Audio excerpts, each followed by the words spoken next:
महाराज जी हमेशा ठाकुर जी और श्री जी पूर्णिमा पे क्यों मिलते हैं, अमावस्या पे क्यों नहीं मिलते? मैंने कि लाली अमावस्या पे लाला दिखते ना होंगे, कारे कारे, उस समय लाइट तो होती नहीं है, और अमावस्या पे चंद्रमा है नहीं, और ठाकुर जी दिखते नहीं होंगे, इसलिए अमावस्या पर कोई ऐसी क्रिया। तो बोली तो फिर अमावस्या को नींद कैसे आती होगी, कितना विरह होता होगा श्री जी को कि आज तो ठाकुर जी मिले नहीं। मैंने कि तो तुम चिंतन करो कैसे होगा। अब ये कोई लीला कहीं लिखी नहीं है, उसने चिंतन किया। कैसे चिंतन? बोले महाराज जी एक दिन अमावस्या को मिले, ठाकुर जी आए, श्री जी कह रही हैं श्याम सुंदर कहाँ हो, रात हो रही अंधेरा। ठाकुर जी इतने में हंस गए तो दांत अच्छा जे खड़े, आओ बैठो।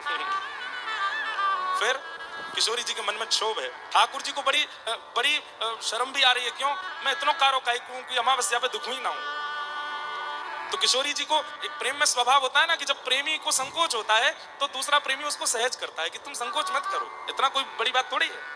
तो किशोरी जी कह रही हैं आप संकोच क्यों? नहीं श्री जी, मुख आपके काजे और भी सुंदर सुंदर वर है सके, आपने जे कन्हैया ही काई कुछ चुनो, देखियो अमावस्या पे दुखू ही ना हूं मैं। तो श्री जी के मन में आई इतना संकोच कर रहे हैं, कुछ होना चाहिए।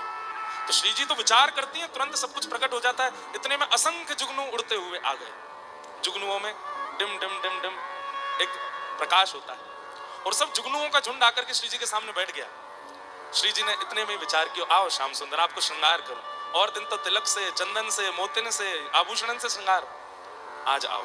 अब एक एक जुगनू को उठाती हैं, और किशोरी जी ठाकुर जी के एक जुगनू यहाँ मुकुट के ऊपर, एक जुगनू यहाँ मणि के पास, एक जुगनू कान के पास, एक जुगनू माथे पर, एक जुगनू यहाँ मकराकृत कुंडल पर, एक जुगनुओं के कुछ मालाएं यहाँ पर, और कुछ बाजूबंद पर, कुछ हाथ पर, कुछ कमर पर, कुछ चरणों पर।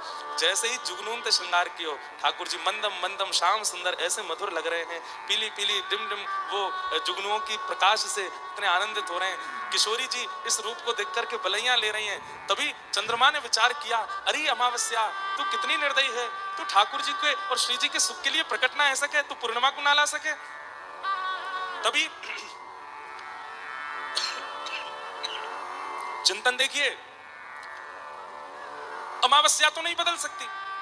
तभी क्या हुआ, किशोरी जी ने ठाकुर जी की भुजा अपने कंधा पर रखी, अपने भुजा ठाकुर जी कंधा पे, ठाकुर जी चमक रहे हैं, किशोरी जी प्रेम भर करके देखती हैं, तो किशोरी जी का जो तेज है वो और ठाकुर जी को प्रकाशित करने लगता है। दोनों युगल का प्रकाश सामने बह रही यमुना जी पर पड़ता है, और जैसे ही कोई लाइट शीशा पर डालो तो रिफ्लेक्ट होकर के ऊपर जाती है। तो श्री जी और ठाकुर जी का प्रकाश जैसे ही जमुना जी पर पड़ा, जमुना जी ने उसी प्रकाश को रिफ्लेक्ट कर दिया आकाश की ओर, और जहां चंद्रमा अमावस्या का था वहीं पूर्णिमा हो गई, और पूर्णिमा में पुनः ठाकुर जी का रास बिहार हो गया।